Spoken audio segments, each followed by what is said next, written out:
ज्ञान पाने पूजून गए सतत केवल ज्ञान पाने।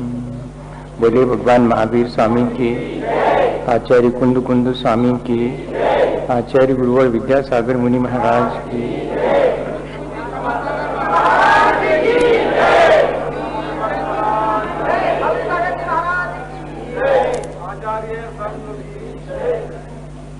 हम सभी लोग विचारों की दृढ़ता और स्थिरता के लिए 12 भावनाओं का चिंतन कर रहे हैं।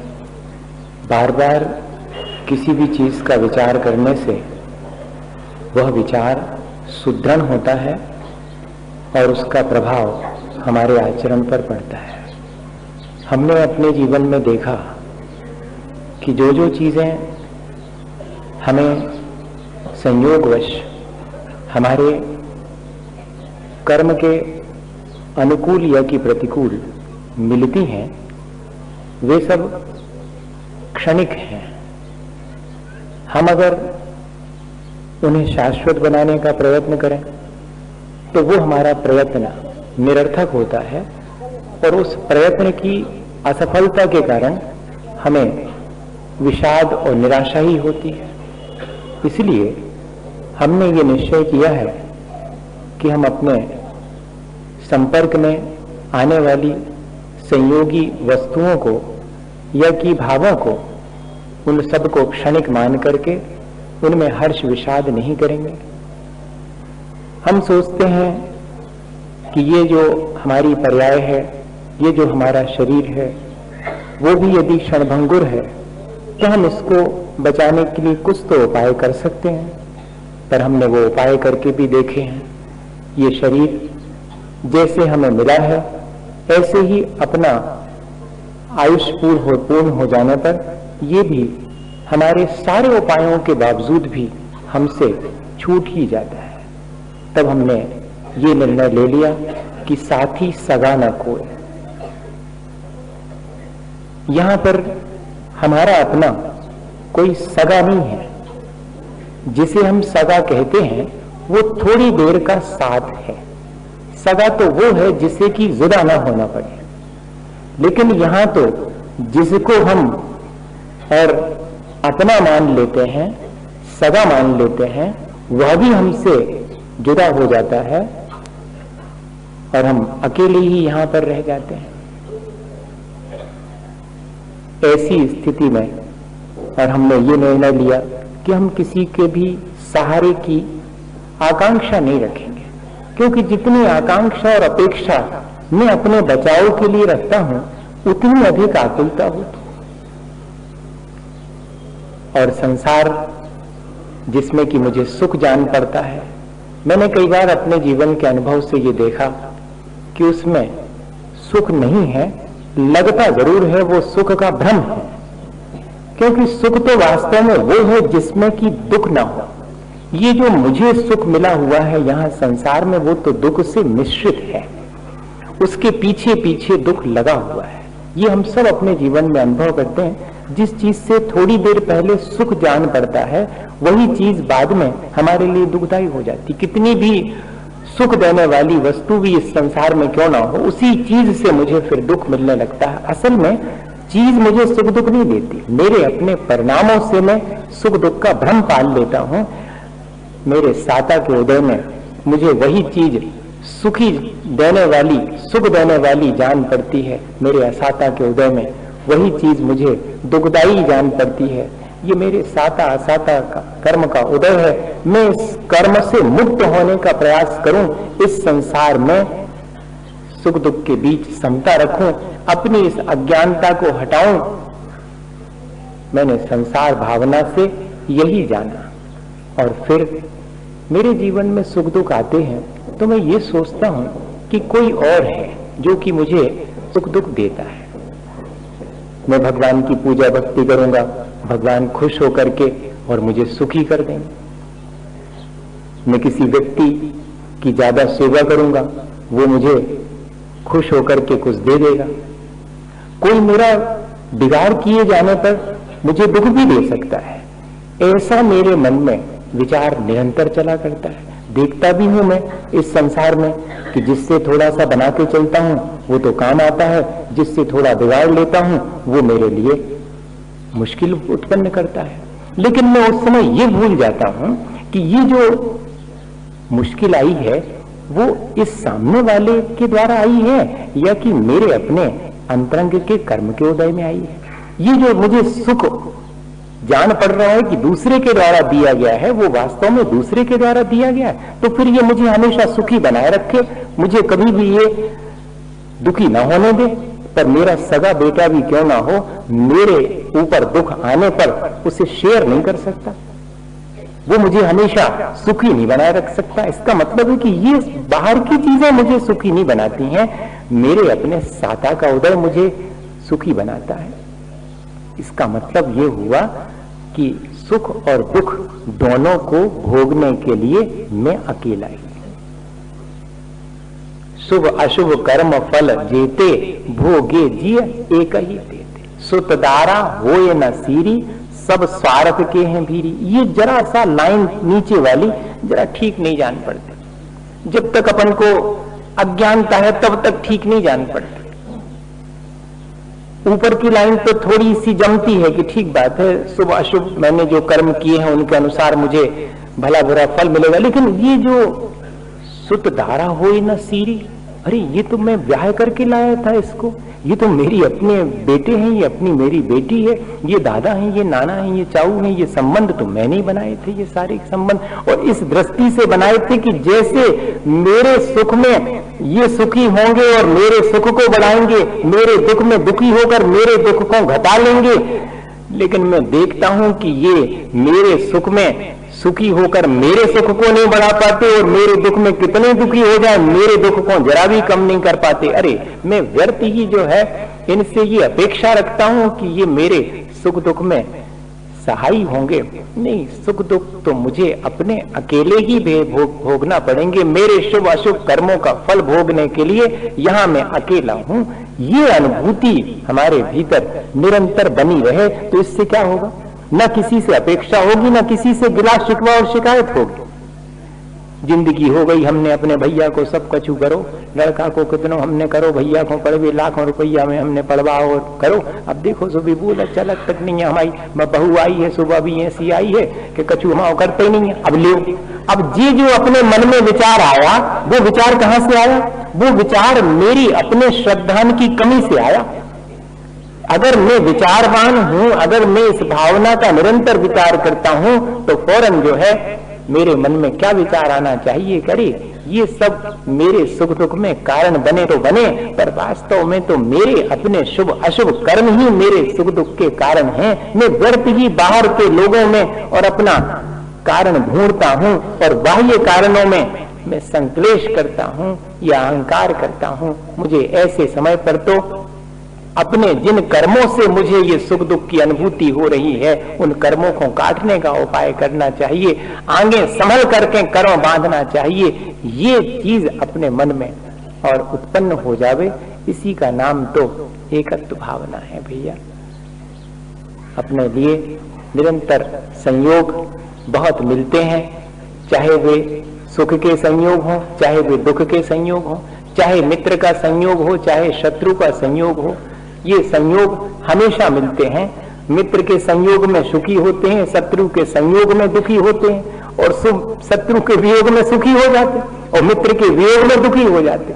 सुख और दुख की पाली बदलती है, बाकी तो सुख दुख तो लगे हुए हैं।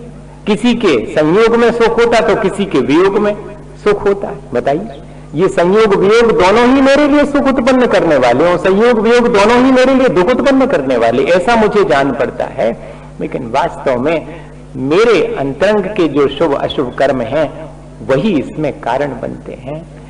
ऐसा अगर अपने मन में धीरे धीरे करके और भाव उत्पन्न होने लगे तो ये एकत्व भावना आसानी से अपने जीवन को परिवर्तित करेगी। हमारी सबके बीच में रह करके भी दृष्टि बदल जाएगी, सबके बीच में रह करके, और अपना आत्मबल बढ़ाने के लिए है एकत्व भावना। ये तो विचार कर लिया, इससे क्या होगा? इससे हमारा आत्मबल बढ़ेगा, स्वावलंबी बनने की प्रक्रिया शुरू होगी और दूसरे पर अपने कर्मों का बोझा डालने का मन नहीं होगा। अपना बोझा खुद कम करने के लिए उपाय करने का मन हो। अभी तो काम बिगड़ जाने पर उसकी सारी जिम्मेदारी दूसरे के मत्थे डालकर हम उससे सोचते कि मुक्त हो जाएंगे, लेकिन अब जरा सी दृष्टि बदल जाने से मेरे बिगड़े हुए काम के लिए मैं अपने को जिम्मेदार मानता हूं और उस काम को स्वयं संभाल लेता हूं। अर्थात मेरे अपने अशुभ असाता कर्मों को मैं स्वयं भोगूं और समता पूर्वक भोगूं तो आगे के लिए वो असाता मेरी क्षीण होती चली जाती है। ऐसा भाव अपने आप उत्पन्न होगा तो आत्मबल बढ़ेगा। ये स्वावलंबी बनने और आत्मबल बढ़ाने के लिए सबसे अच्छा आसान सा उपाय है। इतनी पराधीनता आज अपन की है, विचार करें तो जरा जरा सी चीजों में सुबह से शाम तक जितनी पराधीनता है उतना ही संक्लेश है। और अब उसकी तो काम नहीं चलेगा तो क्या करें, सबको छोड़ के एक तरफ ही अपने बैठ जाए, बाबा जी बन जाएगा। नहीं, बाबा जी बनने से भी नहीं होगा। बाबा जी बन के भी अपने भीतर की स्वाधीनता नहीं आई तो क्या काम के बाबा जी। स्वाधीनता तो अपने ही जीवन में लाना पड़ेगी, अपने ही परिणामों में। स्वाधीनता का मतलब क्या है? यही है कि अपने कर्मों का कर्ता भोक्ता स्वामी मैं स्वयं हूं, दूसरे के मत्थे न डालो। अपने शुभ अशुभ कर्मों का कर्ता भोक्ता स्वामी मैं स्वयं हूं। इनने बिगाड़ दो, उनने अच्छो कर दो, जिनने अच्छो कर दो सुबह हमारे हो गए, जो उनने बिगाड़ दो सुबह पराये हो गए। अब ले ये खेल तो दिन भर चलता अपने पराये, उसके अलावा और कौन सा खेल है बताइए। लेकिन हम इससे थोड़ा सा ऊपर उठें, सब हमारे अपने हैं। हो सकता है ऐसा? क्यों नहीं हो सकता है? सब हमारे अपने हैं, लेकिन सब अपने अपने हैं क्योंकि सबको अपने अपने कर्मों का फल भोगना पड़ता। आचार्य महाराज से जब दीक्षा हुई 1987 में, पहली बार आयिका माता जी की दीक्षा हुई थी और उसी समय 12 छुल्लक जी बने थे, 11 माता जी बनी थी। 23 दीक्षाएं हुई 1987 में और 23 महाराज पहले से थे। उपासनाथ भगवान की समोशरण आया था, 23 तीर्थंकर भी हैं, सो अच्छा क्रम बैठा था कि 23 पहले से थे, 23 में भगवान की समोशरण आया था और 23 दीक्षाएं और हुई। ऐसा सब बड़े उत्साहित थे हम लोग। और अब हमने तो जो है 4-5 महाराज जी देखे आचार्य श्री के साथ में, बल्कि 3 ही महाराज थे उस समय से। और फिर देवन एक साथ 40 महाराज बैठे हैं तो क्या अपन भी उसमें शामिल हैं। गदगद हो गया मन। हमने हाथ जोड़ के आचार्य श्री से कहा भक्ति के बाद सुबह सुबह कि महाराज कुछ उपदेश तो दो, आज हम लोगों के लिए विशेष रूप से आप कुछ कहो। तो आचार्य श्री प्रसन्न तो थे ही। प्रसन्नता किस बात की है कि हमारे शिष्यों की संख्या बढ़ गई, इसमें प्रसन्नता है? ये भैया ऐसा नहीं समझना। प्रसन्नता इस बात की है कि जे पता नहीं संसार अपना बढ़ाते सो इतने जीव मोक्ष मार्ग पर लग गए, इस बात की प्रसन्नता है। मोक्ष मार्ग पे लगते देख करके जान करके प्रसन्नता होना नहीं, हमारे अनुसार चल रहे इसे हम प्रसन्न हैं। तो जो तो संसार ही होगा और कछु नहीं। हाँ जी बहुत दृष्टि का ही फर्क है और कुछ नहीं है।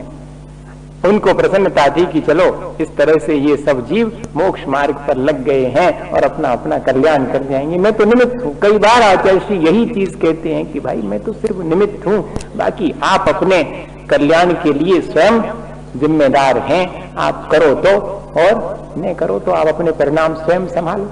अब आचार्य श्री ने 2 बातें कही और बहुत छोटी सी बात थी, आज वो बात एकदम स्मरण में आ गई।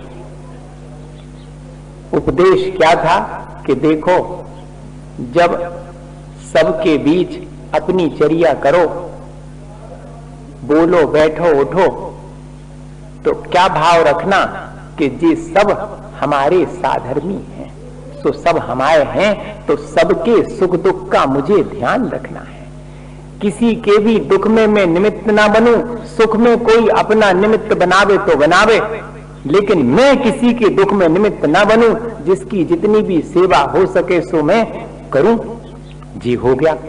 और फिर सुनो, इतना ही नहीं है, जब सामायिक में बैठो तो विचार करना कि कोई किसी का नहीं है, सबको अपने अपने कर्मों का फल स्वयं भोगना पड़ेगा। देखो, एक हो गया व्यवहार जिसमें कि हम ऐसी अपनी चर्या करें, ऐसे सबके बीच उठे बैठे बोलें बात करें जिसमें कि अपनापन झलके, और जब स्वस्थ होकर के आत्मा में लीन होवें तो अत्यंत स्वावलंबी और कोई किसी का नहीं है, यहाँ पर ऐसा भाव रख करके और अपने कर्मों की निर्जरा का उपाय करें, अपने सुख दुख के लिए अपने शुभ अशुभ कर्मों को ही निमित्त माने। कितने आसानी से निश्चय और व्यवहार दोनों की दृष्टि आचार्य महाराज ने इतनी आसानी से दे दी। यही एकत्व भावना है। एकत्व भावना की मायने ये नहीं है कि सबसे अलग थलग छिटक के एक तरफी खड़े हो गए, सो हो गए भैया होशियार, एकत्व भावना हो गई। हाँ, सबके बीच में रह करके भी अपने कर्मों का स्वामी तो मैं हूं, अपने शुभ अशुभ कर्मों के उदय से मैं सुख दुख पाता हूं, किसी को जिम्मेदार नहीं ठहराता हूं, न किसी से शिकायत करता हूं। ये भाव अपने भीतर बना रहे तो अपन जहां भी हैं वहीं पर ये एकाकी पने का भाव बना रह सकता है। ये एकत्व भावना अपने भीतर बनी रह सकती है। और तो सब चीजें तो छोड़ो, अपनी देह भी जो है वो अपन से पृथक है। कल अपन इस बात की चर्चा करेंगे। बात एक ही है, पहले अपन ये चर्चा कर रहे हैं कि मैं अकेला हूं और फिर बाद में देखेंगे कि मेरे से पृथक पृथक कौन कौन है। पृथकता का विचार करने से अपने प्रति एकत्व का भाव आता है और अपने एकत्व का भाव आने से बाह्य वस्तुओं से पृथक पने का भाव आता है। पृथक होने नहीं जाना है, वे तो पृथक है ही, हमें सिर्फ अपनी बुद्धि में उनसे पृथकता का जो है अनुभव करना है। एक छोटी सी घटना सुनाता हूं, बस इतना ही। मैं बहुत ज्यादा तैयार नहीं था आज, क्योंकि दूसरे काम में लगा हुआ था, तो इतनी ही चर्चा करेंगे। फिर जो रह जाएगी तो हम तो कल फिर से विस्तार लेंगे, सीखों कोई दिक्कत नहीं। महाराज का हाल ठीक से हो गया, इसी में प्रसन्नता है। 3 दिन से जो है वो अस्वस्थ थे। भैया जी सब चर्चा काहे के लाने हैं, अकेली चर्चा के लाने नहीं है, जीवन में भी आवे हैं। तो जीवन में तो आई ने और अकेली वाणी में आ गई तो का काम। तो इस वजह से अपन थोड़ी सी चर्चा करके और आज इतना ही रखेंगे। एक बाबा जी के यहाँ पर राजा जी पहुंचे। वह दूसरी घटना है बाबारी नो जो मैंने सुनाई थी राजा जी की, नहीं तो आप समझो कि वह राजा जी के समय। अब क्या हुआ कि वो पहुंचे और उन्होंने कहा कि महाराज हमें भी आप अपनी सेवा का मौका दो। अच्छी बात है भैया, कई जने सेवा का मौका चाहते हैं। तो बाबा जी ने कहा कि देखो हम सेवा का मौका तो देंगे, लेकिन तो हम जो कर चुके हैं वह कर हो। कहले अरे आप जो कर चुके हो वह कर हैं, बहुत कठिन है ऐसा। हाँ कि जो कर चुके हो। तो बाबा जी ने उनको और क्या काम सौंपा अपने आश्रम का, झाड़ू लगाने का। अब सब जितने भी बाबा जी थे वे सब भी खुसर फुसर होने लगी कि इतने बड़े राजा जी को जी अपने गुरु जी ने, और बताओ झाड़ू लगा दे तो काम, अरे और कौन अच्छो सो सौंप दो हो। तो अब देखो अच्छा और बुरा काम है, झाड़ू लगाने का काम बुरा और ऑफिसर बन के बैठने का काम अच्छा। और न लगावे कोनो झाड़ू कमरा में तो सबरो आप इसमें बैठ को न पड़ जाए का कहते पढ़ने पड़ जाए। हाँ, ये बैठ के एक दिन न बैठते ऑफिस में जाओ कुछ मिल जाए तो बैठ जाए और बाबा ऑफिस में सांप बने बैठ जाए। मतलब वो झाड़ू लगाने वाले का काम कमती नहीं है। 1 दिन 2 दिन रास्ता नहीं जड़े तो रास्ते में से निकलने वाले को मुश्किल हो जाएगी। उस काम को छोटा नहीं समझना, लेकिन लोगों के मन में तो यही धारणा थी और बाबा जी ने वही काम सौंपा। सो झाड़ू लगाते हुए बहुत दिन हो गए, अब झाड़ू ही लगाते बस एक ही काम। 6 महीने हो गए झाड़ू लगाते लगाते। अब कहा कि कुछ तो इनका काम बदल दो, अब तो थोड़े इनको मैंने क्या कहते इनको प्रमोशन है कि नहीं, तो थोड़ा प्रमोशन कर दो। तो बाबा जी ने कहा कि देख लें हम, फिर उसके बाद भगवान की भक्ति करने का काम इनको सौंप दो अब तो उन्होंने कहा भगवान की भक्ति करने का काम मैं सोच करके सौंपूंगा। और जो झाड़ू लगाने वाली एक माँ थी उसको धीरे से कह दिया कि जब मेरे पास ये राजा जी नहा धो करके अपनी झाड़ू पोंछा करके नहा धो के आते थे बाबा जी के पास, जब आन लगे तो तुम धीरे से और झाड़ू से थोड़ा कचरा उचार देना। ठीक अपनी झाड़ू पोंछा करके राजा साहब और जैसे ही बाबा जी के पास आने लगे नहा धो करके तो वो तो पहले से तय था, तो उसने जोर से झाड़ू लगाई और ढेर सारा कचरा राजा साहब के ऊपर उचट गया। अब राजा साहब के ऊपर तो राजा तो आग बबूला हो गए। क्या समझा तुमने? 6 महीने पहले तो मेरे सामने आने से थरथर कांपते थे और आज मेरे ऊपर कचरा उछाल दिया, ऐसा। तो आए राजा जी बाबा जी के पास में, मेरे लिए क्या आज्ञा है? अभी और झाड़ू लगाओ। तो लोगों ने पूछा कि अभी भी इनसे झाड़ू लगा रहे? कहने हाँ, अभी तो भौंकता है, अभी ठीक शांत नहीं हुआ। हाँ, अब देखो अब जो है 6 महीने और हो गए। तो 6 महीने के बाद फिर से जब नहा धो के आ रहे थे, तो फिर अब की बार तो इतना ही कहा कि जोर से मत करना, तुम तो अकेली धीरे से झाड़ू छू जाए बस, कचरा मत उछालना, झाड़ू झाड़ते झाड़ते छू जाए बस। तो अब की बार ऐसा ही हुआ। राजा साहब नहा धो के बाबा जी के पास आ रहे थे, तो झाड़ू छू गई। तो अब की बार बोला तो कुछ नहीं, लेकिन आंखें ऐसी दिखाई गुस्सा में, दिखा के बते हैं तो गड़बड़ हो जाए है कि नहीं? तो अब जब बाबा जी के पास आए तो बाबा जी ने कहा कि अभी तो और बेल लगेगी, अभी समय है। लोगों ने पूछा कि अब तो बढ़िया हो गया? कि नहीं, अभी तो आंख दिखाता, आंख अभी तो भौंकना बंद तो हो गया, लेकिन अभी आंख तो दिखाता है। और फिर जब तीसरी बार 6 महीने के बाद और जब राजा नहा धो करके आता है, वो भी ऐसा नहीं था कि न हुए समझदार, अपने शुभ अशुभ कर्मों का अपने को कर्ता मानना और पर को दोष न देना, ये प्रवृत्ति छोड़ना आसान नहीं है भैया। अच्छे लोग जो है इस कचरे को फेंक नहीं पाते, झाड़ू कितना ही लगा ले में बाहर, वास्तव में झाड़ू पहुंचा तो भीतर के अपने परिणामों को लगाने का है। अब की बार पूरी भरी टोकनी उसके ऊपर उलट देना, ऐसा बाबा जी ने कहा था। तो पूरी कचरे से भरी टोकनी नहाए धोए राजा जी के ऊपर जैसे ही डाली, राजा जी ने अत्यंत प्रेम पूर्वक और डालने वाले को देखा और कहा कि आपका बहुत बहुत धन्यवाद। ऐसा जैसे ही कहा तो कहते हैं कि अब तो राजा को बाबा जी के पास पहुंचने की जरूरत नहीं पड़ी, दूर बैठे बाबा जी स्वयं उठ करके आए और राजा साहब को गले लगा लिया कि अब तुम जो है भगवान की भक्ति के योग हो गए, अब तुम्हें मैं कोई आगे मोक्ष मार्ग पर बढ़ाने के लिए और आशीर्वाद दे सकता हूं, क्योंकि अब तुम्हारे भीतर अपने शुभ अशुभ कर्मों को स्वयं भोगने का साहस आ गया, तुम्हारा आत्मबल बढ़ गया है।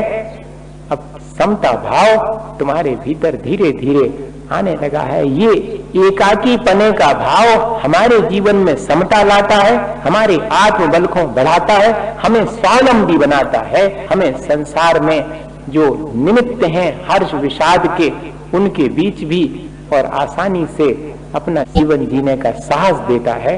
ऐसी ये एकत्व भावना अपन भाएं और अपने परिणाम संभालें, यही अपना उद्देश्य है भाई। इसी भावना के साथ बोलिए आचार्य गुरुवर विद्यासागर।